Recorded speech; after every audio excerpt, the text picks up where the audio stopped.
All right. Welcome back, everyone, to Three Guys, One Music. I'm Jamie. I'm here with Mike and Grant. Hello, guys. What is Hello. happening? Oh man, So What is much. happening? So much. Well, let's talk about it. What's happening? I'm talking Good about stuff. the old man moment. I'm there with you, man. I'm glad yeah. I'm glad I sold my car because I'm done shifting gears. I hurt my left foot today, and there's no way I was going to push a clutch to and from work. So that's my story. That's all I got. Michael's left foot. My left foot. You could always go to a chiropractor and be fine. Yeah. I'd rather complain about it. Look at my foot. That's the grumpy old man syndrome right there. We're a grumpy old man. Oh, yeah. I get How have you been doing, Jamie? I'm good. I'm a little tired from recent activities, but otherwise I'm pretty good. Good spirits. We're going to talk today about some factors, I guess, and things that go into what might make an instrument great. Wire and wood is what we're calling this particular episode. And the fact of what type of woods might make an instrument sound great or not, or your preference, and also variety of things, pickups. It's going to be a free for all. We're going to talk about all kinds of things. We're not exactly sure where we're going to go with it, but we're just going to kind of riff and see how it goes. But if you had questions about Tonewood, tonight we'll settle the argument. We're relying on zero empirical evidence. That's a fancy word you got there, buddy. Pure conjecture and our own biases, anecdotal evidence. So, yeah, final word. I think all so. Right. Well, see that part right there is going to make the AI clip generate later. And that's exactly the episode. That's what it's going to capture right there. The empirical evidence. Controversy. Zero empirical evidence. Yeah. Oh, well, just the word empirical will be enough for the AI to go, I love it. And try and say that three or four more times tonight. Empirical. Oh, yeah. So, but we're going to talk about what we've been listening to first and foremost, like we always do. I will go first, if that's okay, guys. Of course. I've been listening to the brand new My Morning Jacket is for the last week. I've been enjoying that. I am a big fan of theirs. Listened to them quite a bit over the last 15 years or so. And didn't even know they had a new record come out. I don't really keep up with that type of thing, but did notice that they had a release and decided to get it. And I like it. I recommend it if you're into them. And I've been listening to Return to Forever's 1973 release, Hymn of the Seventh Galaxy. I believe that is my favorite Return to Forever record. Yeah, I've been thinking a lot about this because I know that in previous conversations we've talked about Return to Forever, and even in private. This was the only record that Bill Connors was on, and it is my favorite. And I thought it was the lowest budget album cover. So as a younger guy, I always thought this is inferior, but it's really the best. I think it's the best Lenny White performance of any record that they had. I think it's his most enthusiastic, and it's really good in my opinion. And yeah, I really love the songs on it. I really think this is the strongest record. Al Di Meola, I never preferred his involvement with Return to Forever, but his solo records I love. I think that's really what he was always meant to do. Because I love his first solo album through really all those records from the mid 70s through the early 80s. I really enjoy that are in that particular style. But I don't love what he did with Return to Forever. It's okay. But I really think that Bill Connors had something special. But that's a good record. Yeah, but Lenny White he's the star of that record, in my opinion. And I've been listening to Bill Withers' greatest hits. Love a little Bill Withers. Always a good listen. Join that. That's what I've been listening to. How about you guys? Cool. Anything new, Grant? Yes, but I haven't had a chance to listen to it yet. I did not. It somehow it evaded my musical radar. But there is a new Bill Evans album from. It was supposedly either lost to the sands of time or they didn't realize it was recorded. Something I haven't researched it, but I ordered it on CD, kids, because I love those things, and it's got some kind of 20-page booklet with it. So I will peruse that and report back later. But yeah, it's supposed to be a fantastic concert. And like I said, either they lost the tapes, and people are like, "Where are the tapes?" or someone forgot to press record or something and it didn't get. But actually, they found them and they did press record. So wow. It's supposed to be a spectacular concert. Do you know what year this is from? 1970, I think. Oh, okay. I'm not exactly sure. It could be earlier. I think this was I think I could be wrong. I think it's from Norway. It was a performance in Norway, I believe. I don't know much about it. I just saw it and I was like, what is this? Okay. And I was like, okay, order. Was that one of his healthy times, if you know what I mean? Without Yes. going into detail? It was, okay. Yep, it was, yeah. So Yeah, because I don't know enough about his history to know when he was healthy or not. That's all I'll say about that. Like I said, it's supposed to be spectacular. So when he was at the close to the pinnacle, well, he was an amazing musician. Oh, of course, yeah. But and the drummer Bill Stewart, his first album, Think Before You Think, and a Mike Clark album. I forget who he plays with. It's a saxophonist. Mike Clark was the drummer for a time in Headhunters and did some stuff with Herbie, and he's still playing nowadays. This album just from a few years ago. Very cantankerous dude, very cool. If you don't follow him on Facebook, you should follow him on Facebook. He tells it like it is, and he's got that long jazz history and fusion history from way back in the 60s and 70s. So a very interesting dude, a very blunt dude, but it's cool. I like blunt people. I think I need to make a T-shirt, empirical and cantankerous. Sounds good. That's our vaudeville names. Yeah, love it. Yeah, that's right here on the couch. That's interesting. I'm gonna have to check into that Bill Evans. Check that out. I've listened to the usual suspects recently, but two that one I'd heard about, the other I just discovered and really haven't gotten deep into it, so I can't say a whole lot about it. But there's a band or a group called the Hair and Skin Trading Company, which is a very provocative name, I think. But how to describe it? Kind of shoegaze, kind of industrial, elements of EDM, but it's definitely not EDM music. It's really interesting. Good listen, good atmospheric background music. I want to spend some more time listening to them, but they've been around for a long time. They've got quite a few albums. I was very surprised. It's like, how do I not know about this band? But I'll check those out more when I can. The Hair and Skin Trading Company. Sounds empirical and cantankerous. There's that word again. The other group is Pinkish Black, which, I love duos. They just seem to keep popping up on my playlist. Pinkish Black is a keyboardist and a drummer. They were a three-piece. I think he played bass guitar. He unfortunately died early in their recording career, and they remain just the two. But Pinkish Black is kind of synth wave, very heavy, just good old rock and roll, but worth a good listen. I think they only have 2 albums out, really. And now that I think about it, I think I read their keyboardist had heart issues and actually passed away recently.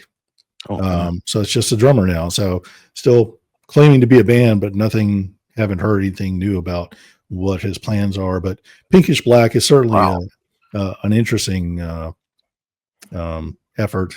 There's a lot going on there for just 2 people to be playing.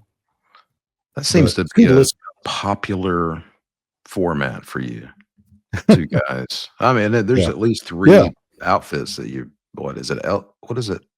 Well, there's L11? L1011, L1011. Royal Blood, Death Death. from Above. Yeah. It's a shame that Michael yeah. doesn't know anybody that he could form a duo with. You know, it's a shame that he Boys didn't and, have anyone near that he could potentially. boys and girls, play if you music know with. anyone, put it in the comments. Yeah, let us know, because put it in the Michael comments. he could need someone to make music with. Yeah, Mike, you've always wanted some Moog bass Taurus pedals.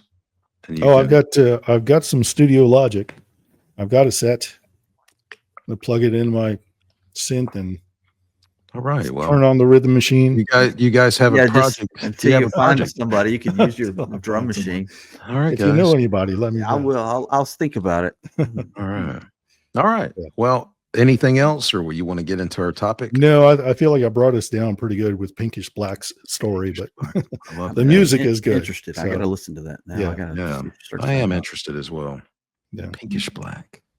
All right. So we're going to talk about instruments, what makes a great instrument, what doesn't. Just our thoughts and opinions. These are opinions, people. So this is based on our experience and empirical evidence. And yeah, not an opinion. We'll try not to. If we get cantankerous, we may get cantankerous, but we'll try. That could happen. This started just an idle conversation between Jamey and myself. Yeah. There's this ongoing battle. It's been around forever. Do Tonewoods make a difference? Yeah. Lots of disagreement. Lots of disagreement about it. I will just say right off the top, before we get into any nerdiness details, which is probably inevitable. I love gear. I have quite a bit of it, as most of us do. I have my opinions are, if it sounds good, it's good. I don't really have a wood that I feel like it can't be, because I trust my ears. But having said that, I've played a lot of different guitars in my lifetime, playing life, and there is a wood that I'm particularly interested in at the moment. It's a light wood. It's a form of mahogany. It's called nyatoh. And my main guitar is made of that wood. And I'm really fascinated with the idea of newer guitars being made of this, because I love an idea of a light guitar that sounds good. Sometimes the, I guess, thought is that if a guitar is too heavy, that it's going to be dead. Then the other prevailing thought is that a heavy guitar is going to have a lot of sustain. So you have people that think both. So that's why there's no real consensus on what makes a good sounding instrument. It's really very personal.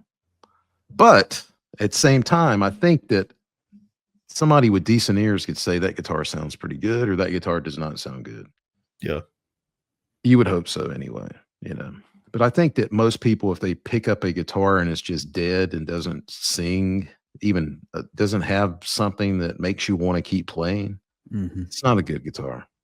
No, that wood you may have a sound. It may have a sound that you could use it for something, though. Yeah, that's a whole another conversation, but that's an important part of it as well. Now, that wood that you mentioned, is that an Asian wood? What do you think? It is an Asian wood. I think it's Indonesian. I think. I'm not 100% sure. I think they call it Indonesian mahogany. Okay. Because the company that, I won't say what the name of the company of the guitar that I use, but it's a pretty well-known company, but they call it mahogany, but I'm pretty sure that it's nyatoh, but it is technically a mahogany. Yeah. But most people would say it's not mahogany, but it's the lightest guitar I've ever had. It's 6.5 pounds. I wonder how similar it actually is to like American mahogany, Well, the sonic properties, very, very close. Yeah. That's what the literature that I've read, they're very, very similar. But they call nyatoh a poor man's mahogany. And it is much more, it's much less expensive. But I personally think my guitar, I don't know if I got lucky, I've got 2 of the same exact model. This one, which is my main guitar, I think it sounds great. I think it's very even. It doesn't have dead spots. It rings really well. It's got good sustain. It's just balanced. Yeah. I really, really like it. And once I just figured out over time, this guitar really is one of the best guitars I've ever owned. How much difference in the 2 guitars out of the same material is there? The weight they're identical. Yeah. I mean, but within ounces, they're both light. Mhm. And when I got it, I would not have known that. I just assumed I went on a big buying spree back in, I don't know, 4 years ago, and really spent way too much money on acquiring everything that I ever wanted, and or I thought that I wanted, and decided that this guitar was inexpensive enough that I could afford. If I didn't love it, it wouldn't be any great loss. And it's ended up being my main guitar. But that's not the guitar that is my number one. This other guitar I bought came from Spain, which is where I think they're currently being assembled. Mm.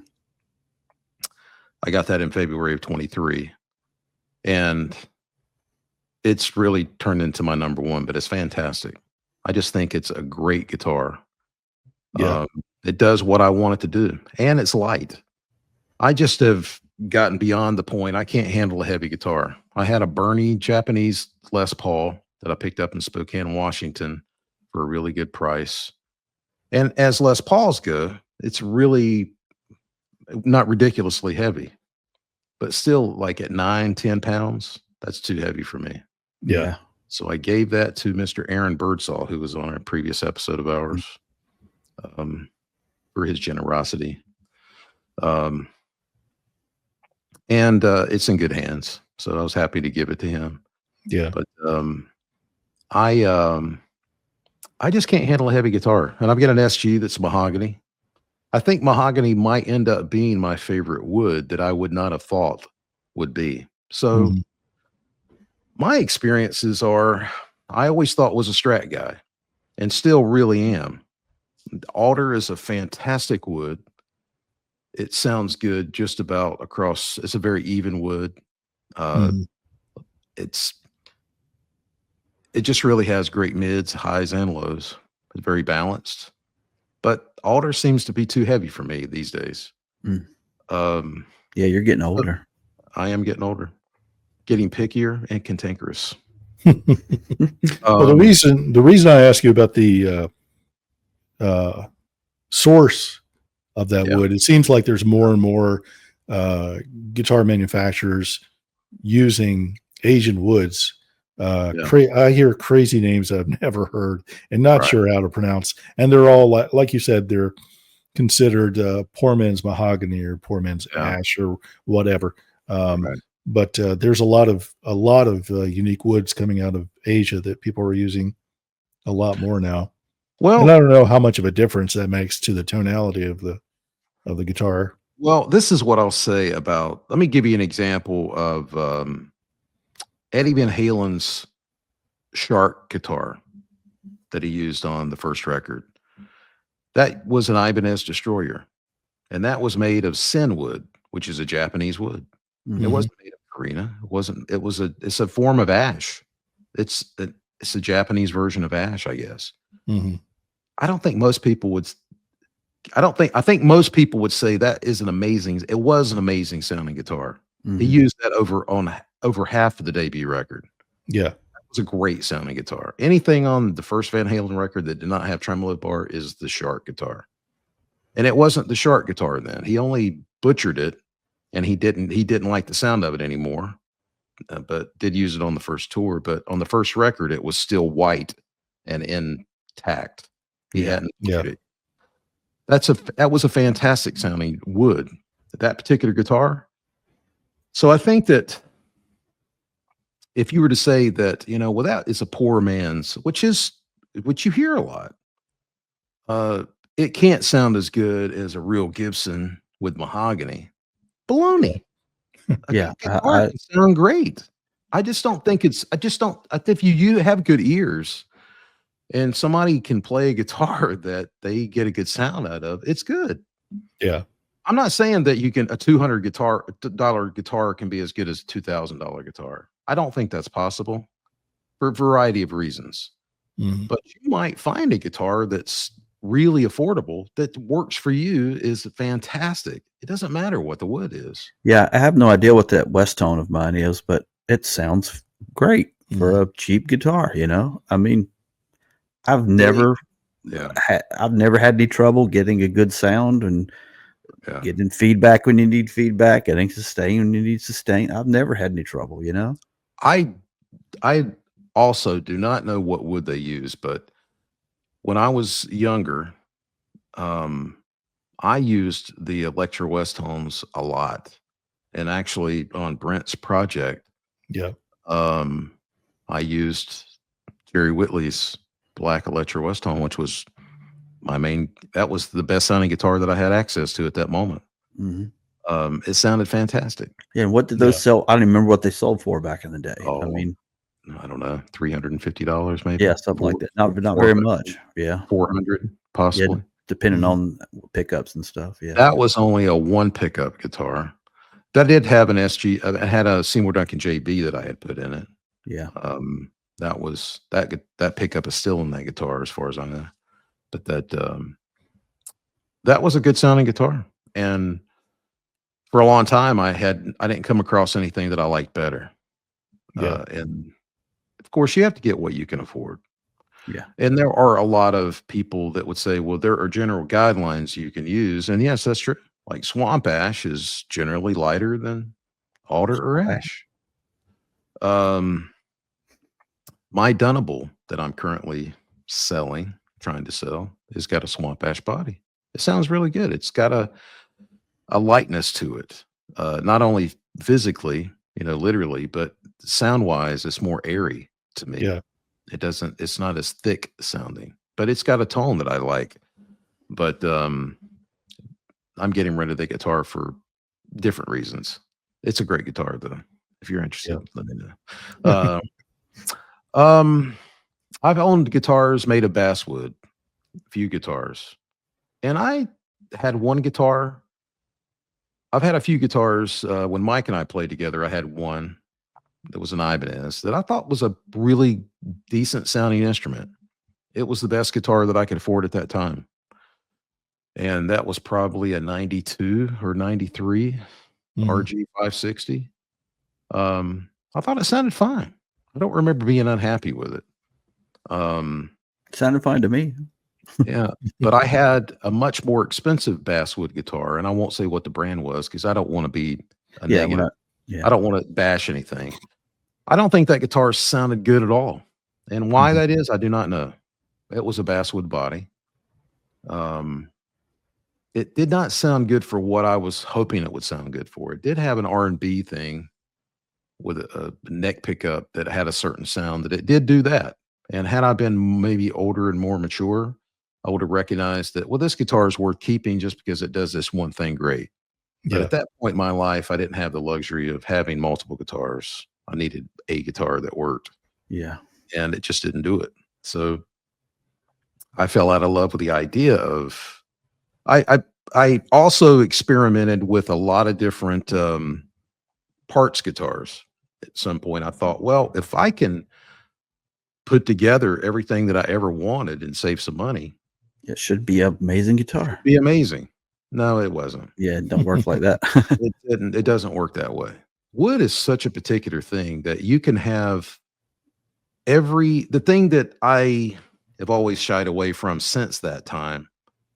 I worked in a guitar store and worked for helped out at another guitar company. I had access to things and I put together what I wanted, and I had the best of the best parts wise. And I was never happy with any of the parts guitars that I ever did. I didn't think any of them sounded good. So I fell out of love with that. But I know other people that have done it and they seem happy with it. And I say, happy, peace to you. Great. It didn't work for me. I was very unsatisfied with it. To me, I've come to the conclusion that regardless of whatever the wood is, play it. And if you like it and it works for you, that's it. Yeah. That's the bottom line. Yeah. It doesn't matter what the wood is, but we're going to try to get into the nitty gritty of certain things, but Well, that's my final statement on that as far as overall. yeah. Well, I think you have a lot more experience with different woods and pickup combinations and stuff that I do. I've never changed a pickup in my life, but as far as weight, my favorite bass, my main one would be early '80s Carvin. I want to say LB50. I'm not sure that's correct. I should know that, but that Carvin is all maple with big fat humbuckers and phase switching, and I love it. It weighs about 27.5 pounds. No, it's heavy. It's over 10 pounds. I know.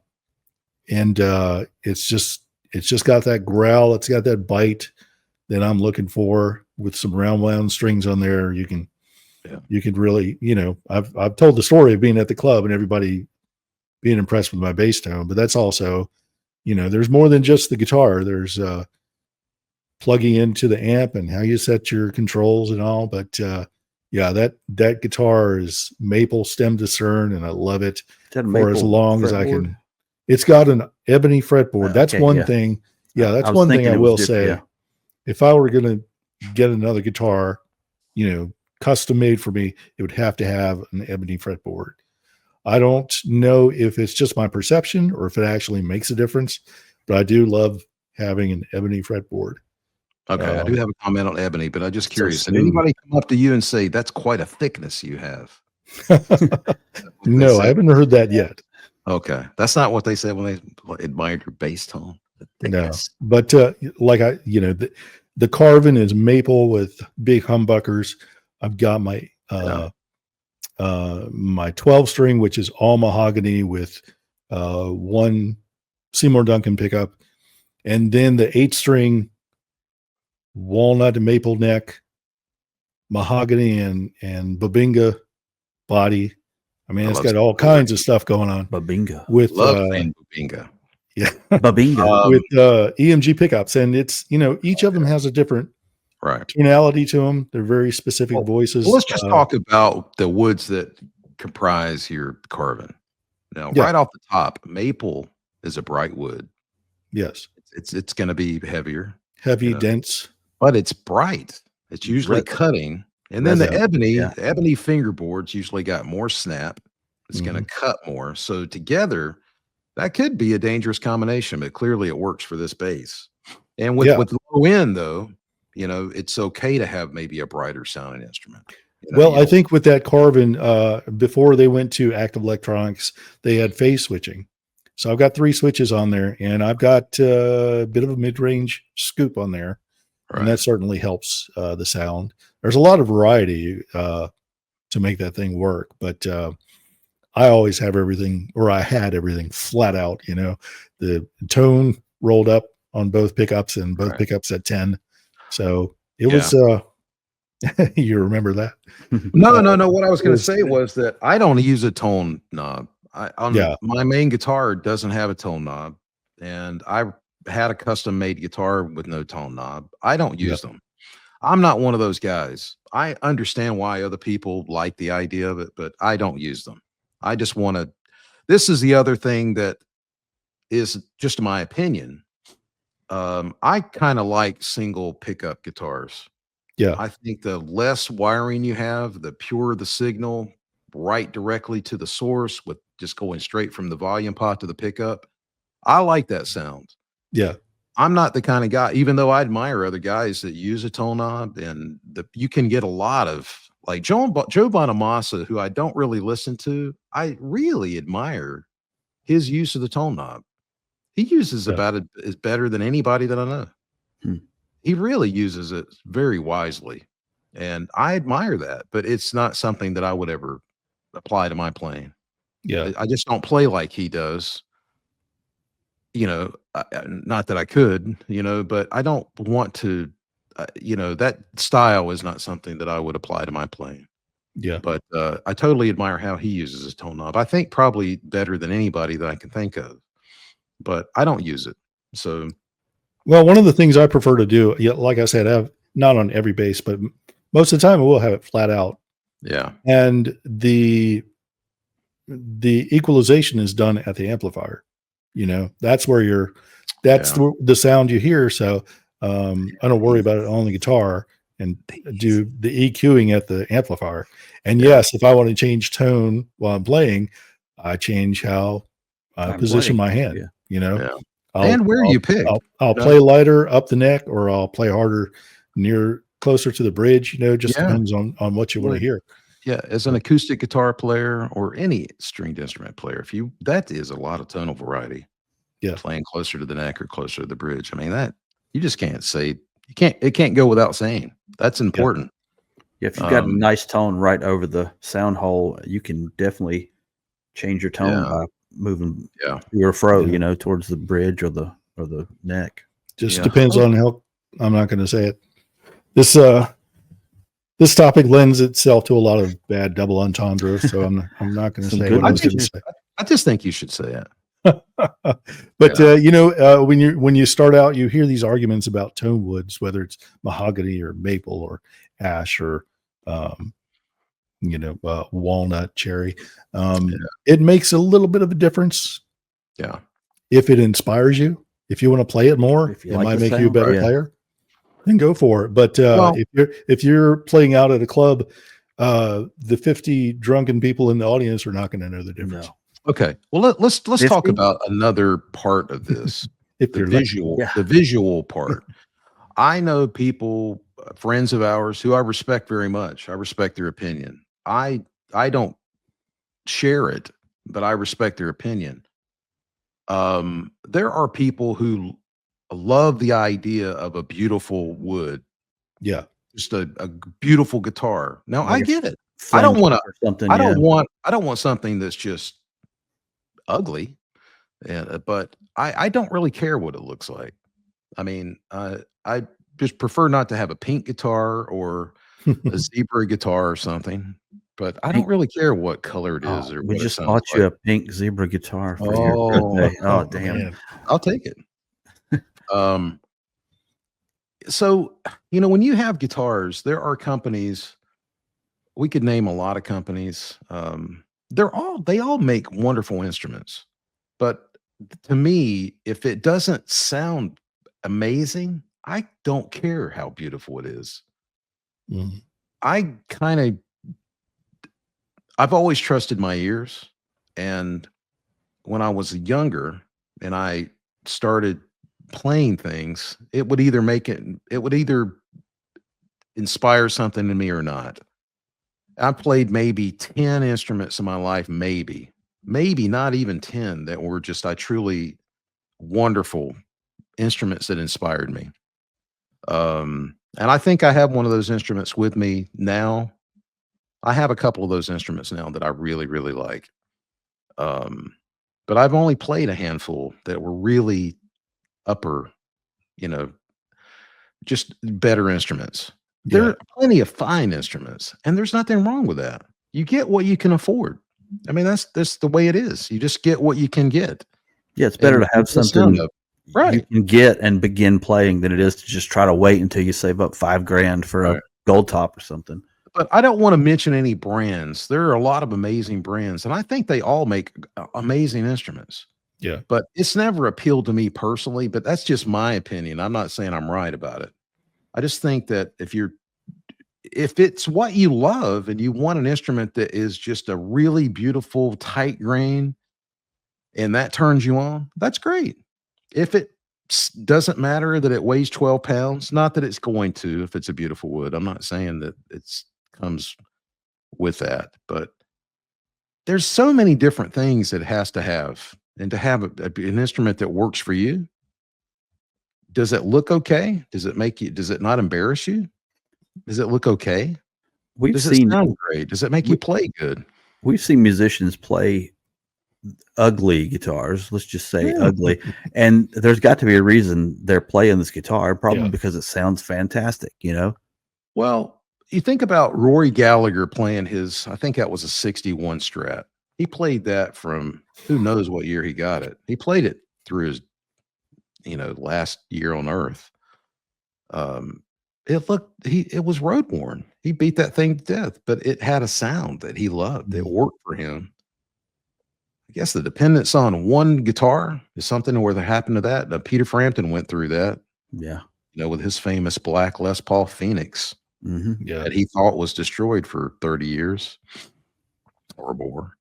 Um, it's really tough to become self-reliant or just reliant on one instrument, but that happens. You get attached to an instrument that works for you. There is many millions of instruments there are out there. It's tough whenever you have to play a lot. You have to Yeah. play a lot of different instruments. You have to experiment a lot. See, it's not free. I mean, I've spent so much money that I wished I could get back just trying to see what worked for me. Yeah. It's not cheap. I don't know. You can try stuff out at the store, but it's not the same as living with it for a while and really seeing what will work for you. Yeah. And you either say, well, that's going to work for me or it's not. Sometimes, most of the time it's okay. Every now and then you get lucky, but I'm blessed with some really fine amps and guitars I currently have, but I have experimented a lot. I know what pickups work for me. I can remember one period of time. I think I spent. It doesn't sound like a lot now because one pickup is like $120, but however many years ago, I spent $500 on different pickups back when I was in my early 20s, just seeing what I liked and what I didn't like. 'Cause Yeah. how else are you going to do it? There's Exactly. no Yeah. other way to do it. Yeah. At least you don't have to buy a whole drum set and then go like, "Oh, this doesn't sound so hot now that I've got it home." Well, we can talk about the woods with drums as well. This is not just exclusively for Yeah. guitars, but the woods in drums. Yeah, Oh yeah, and the I'm hoops sure and that the people. hardware and Yeah, everybody's got their Yeah. their own like I only want X type of hardware or X type of roll on my hoop, there's so many different factors that people swear by, and then I'm like, well, if it sounds good, it sounds good. I'm not more. I'm exactly like you, and I don't care if it sounds good, it sounds good. Yeah. I'm not. You can buy a $10,000 drum set, and it's like, it's okay, or you can go buy a cheap $600 drum set, and like, wow, this thing sounds fantastic. Well, I will say this: I can afford to buy an expensive instrument, and I was thinking about something today. Like, I would love to have a great Telecaster. It would not. It would have to weigh not too much, and it would have to have that beautiful quality that a great Telecaster has. I haven't played that many great tellies for me, for what my ear wants out of one. I played a couple that really had the magic combination of that crying sound that had a thickness at the same time. It wasn't just a country type of sound, or Yeah. there's a certain special combination that I'm looking for in a telly, and I've not played many that had it. But if it cost $5,000 and that was the only one that I would come across, I would probably have to pony up the money to buy it, and that would hurt my feelings because I don't want to spend that. I don't want to spend that Yeah. much money. Yeah. Yeah. I don't want to do it. I've never paid that much for a guitar. But if I realized I'm at a stage in my life where I might not ever. I probably, after all these years, I've not come across one. I probably would never come across another one. Yeah. I'd probably just have to decide to get it and just figure out how to pay for it. Yeah. You know. But yeah, there are certain magical instruments, certain amps that just have something special in them. Some people may not agree with that. They may think that it's just a tool, and it is a tool. But it's been my experience that um, pickups make a difference. Uh, I've got a mid 70s SG that I found out recently had 60s P90s in it. And Lindy Fralin confirmed that. I talked to him myself on the phone and sent him pictures. And he said, yeah, these are 60s. These are the real deal. They are absolutely the best sounding P90s I've ever experienced. And I don't know why they sound better. I do not know why. And I've even had him make me a couple of sets of pickups. They sound great, but they don't sound like these. Is I there a don't know metal? what's special. Is there a metal that they used to use that they can't use I now? have no idea. I truly have not looked into the. These are made of lead Yeah. and mercury. Well, like these are made of magic. Yeah. That's what there's just something, I don't know if it's due to age, and Mhm. I don't know what it's all due to, but these have some special something that is Yeah. just way beyond any other pickup that I've P90 that I've Yeah. and I won't let this guitar go. I didn't realize how special they were until I tried some other pickups in it and go, "Ooh, these don't even sound close to these." So Yeah. they're back in it and they sound amazing, and I'm still working on how exactly to make that guitar exactly how I want it, but those pickups are fantastic. And then I've also been experimenting with EMGs over the last couple of years. Mhm. And I grew up thinking that I was only a passive pickup guy. I l- love the idea of boutique pickup builders. I've had bare knuckles from the UK make me several sets. I have one that has not been installed in anything currently with me. Um, a Steve Stevens Rebel Yell pickup that I've had one previously, and it's a wonderful pickup. And it was the most expensive pickup by far that I've ever bought. Single pickup it was $250 just for the pickup. Hmm. Well, that's not true. I bought a set of other pickups that I won't say what the brand was. I bought a pair of them for $650, and I Wow. cannot stand them. I Wow. hate them. I won't say what brand they are. I don't want to be that guy, but they're terrible. I they do not sound good. I tried them in the SG actually, and they sounded terrible. Um, I've had lots of great experience with DiMarzio. I always thought DiMarzio was I always considered, because I had such great success with that 1JB when I was younger, that I Yeah. thought that is the great, and I still think that's one of the best pickups that I've ever personally had or played through or played, Um, but I don't have access to that pickup, and I never will, unfortunately. But that it still exists, and I know the person has that guitar. But Mhm. that is a great pickup, and why it's better than most, I don't know. But I have personally had a lot of success with DiMarzio. I think I've had really good success with them. Yeah. Um, but the EMGs, for whatever reason, I experimented with them a couple of years ago. They are my favorite pickup right now. I just decided that they work for me for a humbucker. Mhm. Yeah. I'm super happy with the 81. I've tried the 57 and the 85 as well. The 81 is the pickup for me. It's in my main guitar and I love it. It does what I want a pickup to do. There's a certain quality that I can't really put into words that it has that's different than the other pickups that I have. And it doesn't sound artificial. I know I mutual friend of ours said, I don't like those. I'm a passive pickup guy. And I was like, well, yeah, I am too. But it sounds good. You know, I know Yeah. what a good pickup sounds like. And it works for me. It may not work for anybody else, but clearly it works for plenty of people. But the people that I don't really listen to a lot use EMG 81s. But I thought I would try it, and it just has turned out wonderfully for me. But I was going to ask you, Mike, what is your opinion of the EMG pickup? Does it sound any different to you, or does it just sound like a pickup? Well, I mean, my guitars are so different, and Yeah, it's on the 8 string, which is a lot cleaner than the 12 string. yeah, Um, so I like it. It's got I don't know if it's because of the pickups, because of the active circuitry. It's got a pretty good bottom end, but it's still, of course, because it's got octave strings on it. It's got yeah. that high end, snap to it. I like them. I really can't compare them to the Seymour Duncans or the humbuckers. I haven't had a lot of experience, but um, you know, they work for me is all I can tell you.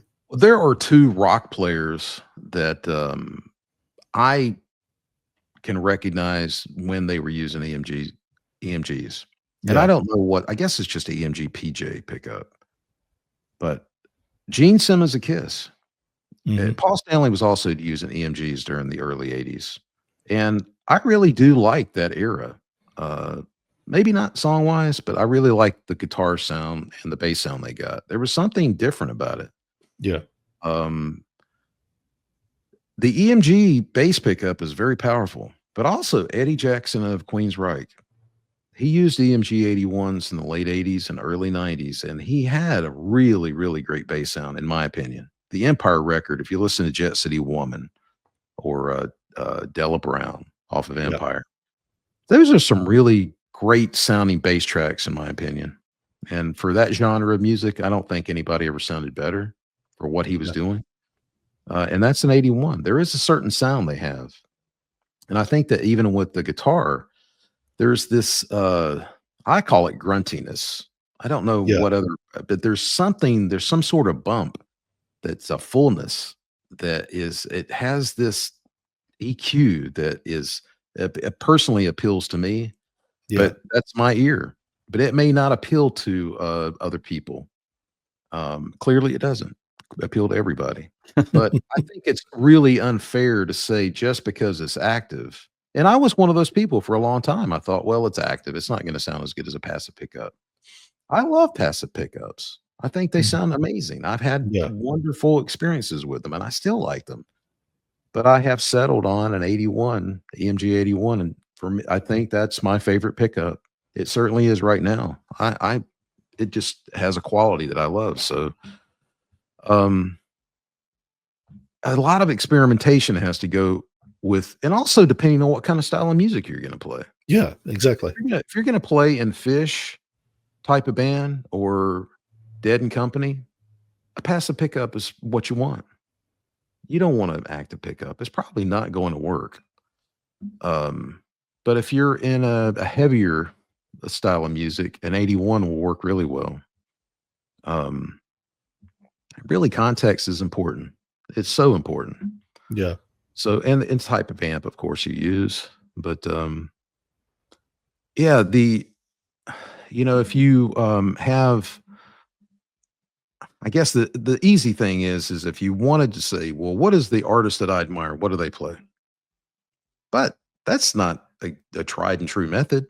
Yeah. Yeah, no, not at all. Because a very famous drummer I won't mention made a joke one time about I endorse this company, but in the studio we use this old set of Gretsch drums, and I wasn't supposed to say that.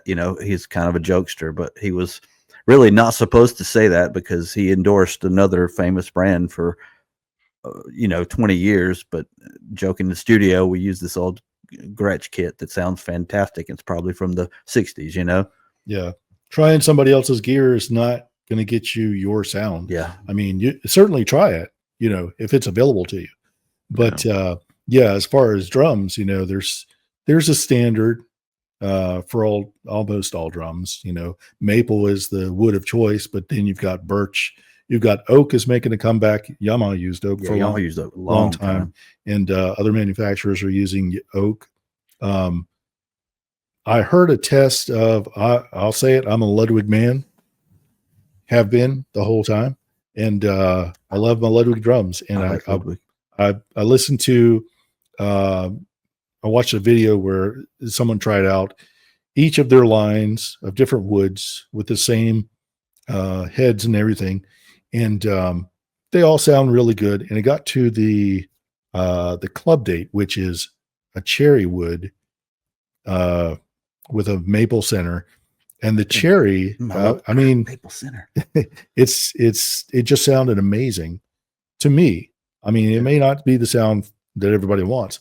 So, Right. There are differences in the tones of the drums that, something's going to stand out to you, but there's so much involved in that. Yeah. The hardware, the drum head, because they come in different thicknesses and even the drumsticks, how you hit it, how it's mounted even. My Ludwig drums, some have really small lugs they want to make as little contact with the wood as possible. Mine have long lugs that are mounted all the way down the 15 shell. holes mounted. So, the thickness of the shell, the hardware, there's so many things that go into how a drum sounds. you can't say, well, this one's better than that one. Yeah, and again, it depends on what kind of music. I mean, maple, if you have all maple shell, it's ringy. It's going to be ringy because it's a resonant. It's a high, like you were saying with the other one, it's got a high tone. Right. And oak has a very low tone. Right. Babinga, low. There's a thick, heavy wood, dense wood. Yeah. And there's a lot of Gretsch uses gum as inner wood. Yeah. Gum, maple, and I don't know what the outer wood outer is, shell but also Tama, Pearl, they use gum wood because it's a softwood like poplar, and softwoods have an effect, I guess, on the drum sounds. Again, it's a very subjective thing. Yeah, my kid, my not mentioning brands, but my kid is poplar. Okay, and it's got a maple inner ring, and everyone has ever heard it says this kid sounds great. Yeah. And it's not an expensive kit at all. Poplar's made a big comeback in the last 10, 20 years in drums. They didn't use it for a while. It was all about, these cheap wood, Yeah. But it makes, it makes a difference in sound. Now, can you hear it at a club? Can you hear it on the record you're listening to? Probably not. Drums, especially, go through a lot of processing, compression, and if you're standing in front of the kit played like no microphones live in front of you, you're going to hear a different sound. But, again, it's what inspires you. But if you like that sound there, right? Yeah, that's the important thing. If you're playing the instrument and you like the way it sounds, it's going to make you play a certain way. That's the only thing that matters. Yeah, it's probably going to sound pretty much the same. Yeah, processed. Yeah, out in the crowd. Yeah. So the debate whether nobody can really tell what it sounds like out there, that's not a good one. It's how the person that's playing it, they need to dig it. Yeah, if you think it sounds good, you're going to want to play. Yeah, you're going to want to be creative. Yeah. You're not going to. If it sounds like you're hitting a bunch of cardboard boxes, that's not inspiring. Right. Like if you're playing a guitar and it's just like you're strumming chords and there's just no sustain, you're like, what's this thing doing? You want that. You want it to sound at least decent. So there were a couple of things that I wanted to mention. You mentioned poplar. I had a guitar for a long time that was made of poplar. It was a Charvel. And it was not an expensive guitar, but it really did work. I kind of modded it to make it do what I needed it to do. And I was really happy with it. It did a lot of what I like to do on a guitar. It worked for me. And then it just stopped working. And I just couldn't get it to do what I wanted to do anymore. So I gave it away. Yeah. I gave it to some, year-end organization to help somebody who couldn't afford a guitar. So hopefully it went to a good place and somebody is able to enjoy it. But I got a lot of years out of it. It was great for what it was. Well, that's the same. There's similar things. I've had snare drums before that at the time I thought, well, this thing sounds pretty good. And then later on, I'm like, it's not working for me. And I've given drums away to kids, who were just learning drums, or somebody couldn't afford to buy their snare drum for the band or whatever. Well, there's another thing about playing an instrument. I don't know what it is, if it's the same way with drums, but with a guitar, especially a guitar, maybe, they need to be played. They don't sound or respond the same. If you leave them alone, they don't like that. Guitars are really funny about that. I don't know if I don't think it's a psychological thing. I really think I've read this. Loves vibration. I think that's what it is. Yeah. Not trying to be funny, I mean, a house with people in it, and electricity and water, will last a long, long time. If a house is abandoned and there's no one in it, it decays so much faster, and that's a real thing. They've done studies on that, and that's kind of the same thing. It needs to be alive and played and lived in, kind of the same thing. That's a good analogy. Yeah. I mean, I just know that my experience is if I don't play guitar for a while, it doesn't like it, but it is so much more comfortable to play. And I don't think it's just my being used to it. I really think it's the guitar as well. But the other thing I wanted to talk about, you reminded me about Ludwig drums that really impressed me, not being a drummer, that my entire familiarity with Neil Peart was he would play Tama. And I know he played Slingerland really early in Rush's career because that's what he could afford. That's what they had the first few records. Then I think in 78 or maybe 77, I don't remember. But one of those 2 years, he went to Tama and was with them for well over, I think, 15 years or close to 15 years. Then he went to Ludwig. Yeah. And I love the fact that he was like, well, I need to hear something new. And listen to a lot of different drums. Mhm. And I don't really know the full story, but he ended up with Ludwig. Yeah, he went That- to. There was a friend who had did he have a music store? Was it in Indiana? I remember Oh, reading yeah, somewhere, and they set up identical kits of all these different brands, and he played, and Ludwig won out, and then he did his special vibra coating on the inside with some kind of fiberglass coating or whatever. Yeah. I think that was the percussion center. I think Maybe so. Yeah, I think he wore Fort that Wayne, yeah. T-shirt. Yeah, he wore that T-shirt. I think it was in Fort Wayne. Yeah. I personally think the Ludwig sounded the best recorded of Rush's drumming. Oh, is that right? I personally do. Yeah, I love the sound. I just think What is the sound better. quality in particular? I'm genuinely curious. I think they sound more resonant. They sound more from high to low. They have a more distinct tone. The Tamas sounded great, but I think there were more thuddy, in my opinion. Yeah.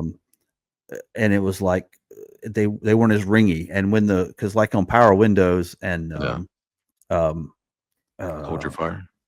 Yeah, Hold you Your could Fire. really hear the drum. You can really hear that drum. They sound like drums. Like this is what drums are supposed to sound like. So he started using Ludwig on the Hold Your Fire. Yeah, It wasn't on Hold Your Fire. Power Windows. Yeah. Oh yeah, well, okay. I'm Yeah, thinking of so Power Windows was still Tama, right? what was Yeah. I'm thinking of the album after that.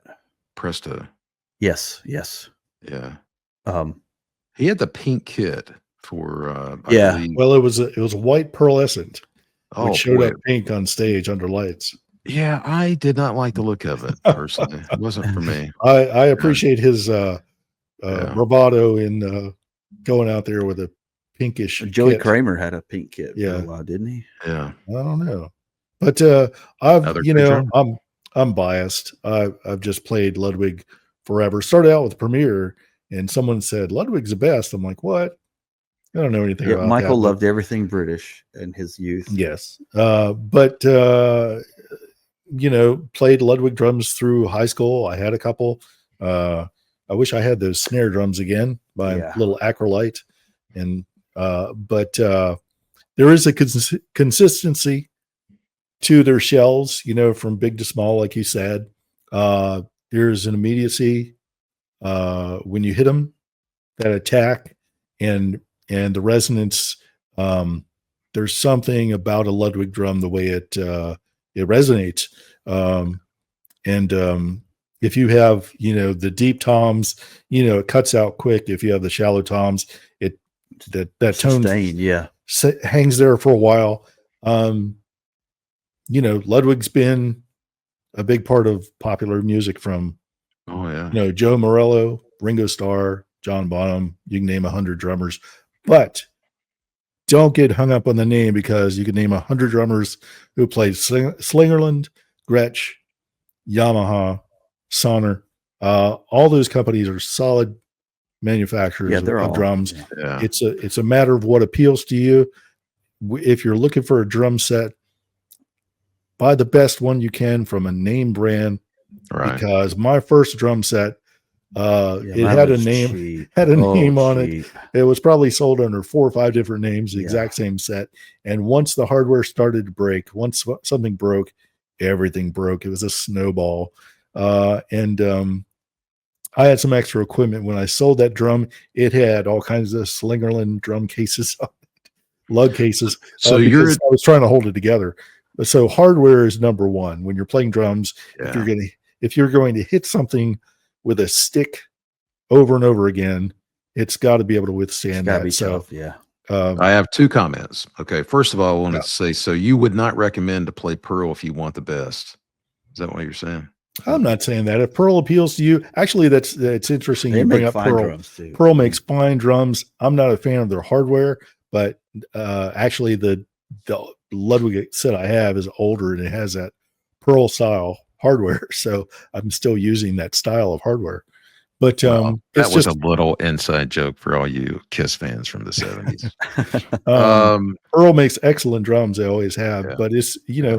If someone handed me a it's- check and said you can only spend this on drums, and it was 10 grand, and you could buy the dream kit or whatever, I would go right over there to Monroe and pick out my Ludwig kit. You know, I right wouldn't down think, the street. I wouldn't think twice. I'd be like, it's Ludwig. I'm going to get my dream Ludwig kit. Yeah. You know, with But- 5 different Ludwig snares. But yeah, it's not necessarily the name brand, because they all, if it's a name brand, it's a well-known name, then they all make solid drum sets. But you want to make sure the hardware can handle the way you play. And that doesn't mean the abuse it takes, but it's set up so that you're comfortable. Yeah. That's the main thing. Sitting behind a drum set, it's being comfortable with how it's positioned around you. Yeah. Well, that reminds me of something else that we should talk about just briefly, is about hardware. Even the guitar parts. Those are usually on a less expensive instrument. The wood may be very resonant, may be a good guitar, has good bones, so to speak, but they're cutting corners on the hardware. So keep that in mind. If you're a new player, you could replace the tuners. You can replace these things. They're not. You can get rid of them and upgrade them, I guess is the way to put it. But if the guitar actually has a life to it, it sounds good and makes you play good. That's the most important part. The hardware is probably going to be subpar on a less expensive instrument. That's where they're going to cut corners. You're going to have the guitar set up. I know people who just don't want to spend the money on these things. It's like, well, it costs so much money. I don't want to spend the money to have it set up. They just feel like it's not necessary. Well, the first guitar I had, the action was so high. I was like, why is this so difficult? It shouldn't be this difficult. And I didn't really know much at the time, you know, and I was like, someone said, oh, those strings are like reaching for the moon. And I was like, what? Oh, we can change that, you know? I'm talking about people that do know better. Yeah. Don't really want to spend the money on it. But once they spend the money, they're like, oh, yeah, this is way better. It makes a huge difference in playability. I mean, I don't like to spend money just to spend money. I really don't. But I don't cut corners on those things because I've got so much money invested in them anyway. Yeah, I'm not the kind of guy that sets my own stuff up. I probably should be after all these years, but I'm not. I want somebody who I trust to set my guitars up and make them play and sound as good as they can. To me, it's worth it. It's going to be a few bucks, but I'm in climate changes all the time.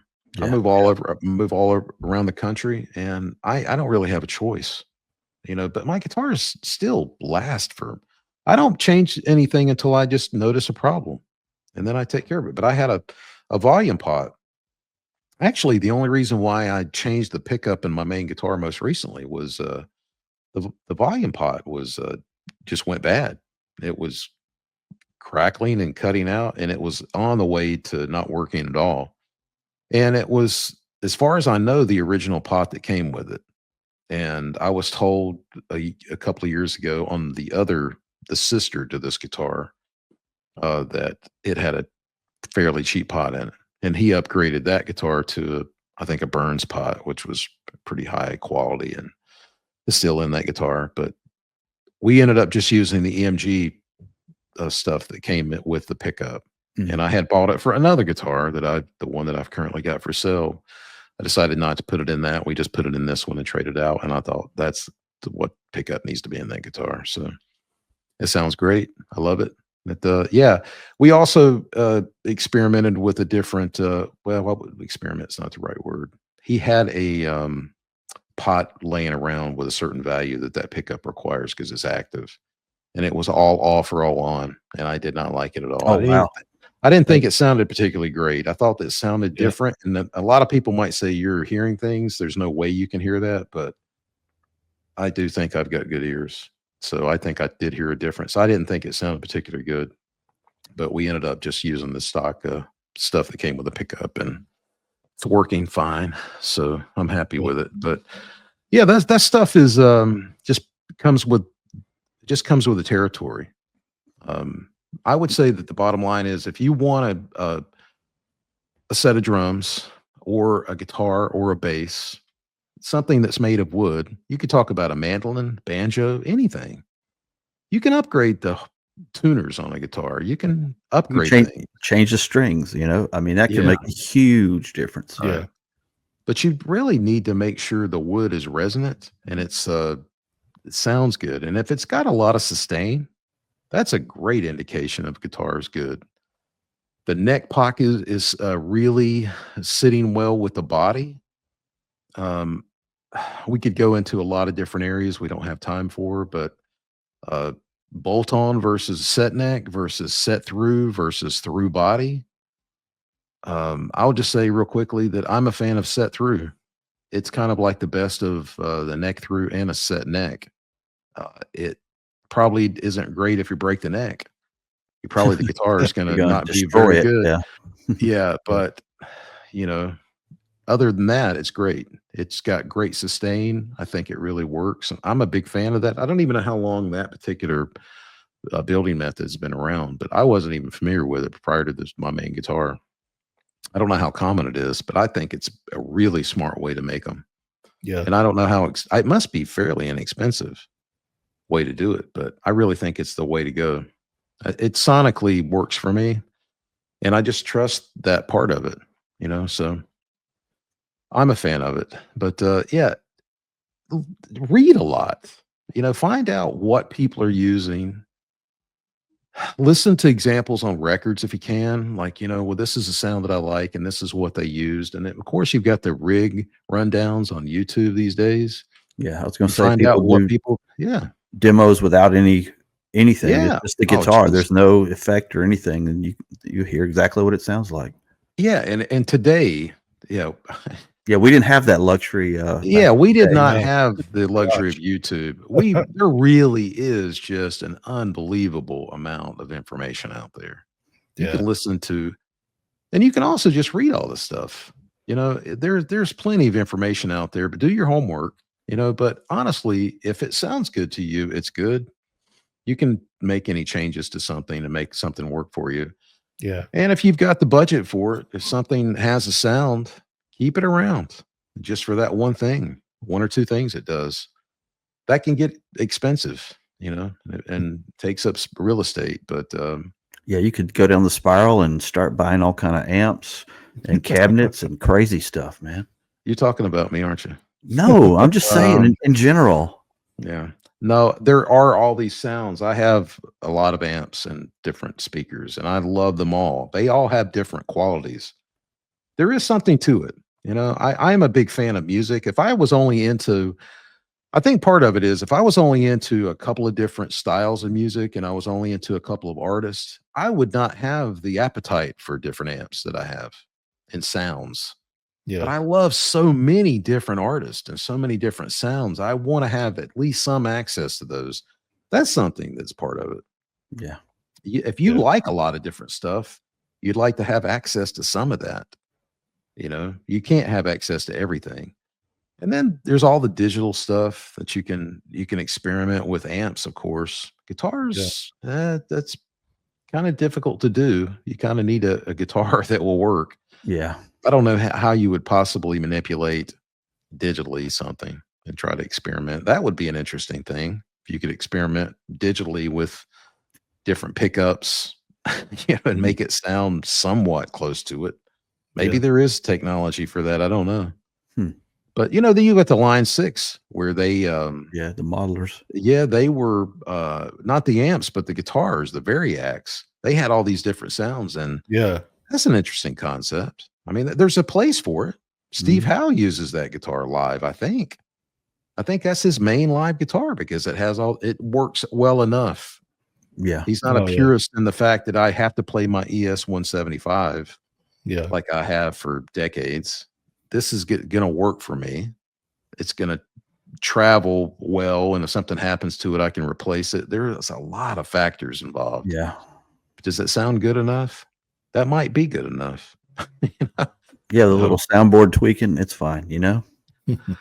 Yeah, pedals, all these different factors go into play, but I say start with a great instrument and a great amplifier, and really do your research on speakers as well. That is an important part of the recipe that I think goes, I don't think it's talked about enough, but it's an But incredible EQ. it's got to sound good to you. It's got to Right. meet your standards, not the standards you read about. If you have a That is very personal true. connection with the sound of it, then it's going to work Yes. for you. You know? Try as many instruments and amplifiers and whatnot that you can. Drive the music store employees crazy. Insane. Play Until the- Sweet Home Alabama and Stairway to Stairway to Heaven Heaven. as loud as you can. And have them kick you out of the drum room after 5 hours. Yeah. That instrument's out there for you. Go find it. All right. Thanks for everybody for checking in. We appreciate it. Please like and subscribe, and we will see you next time. Thanks so much. All right. Be well.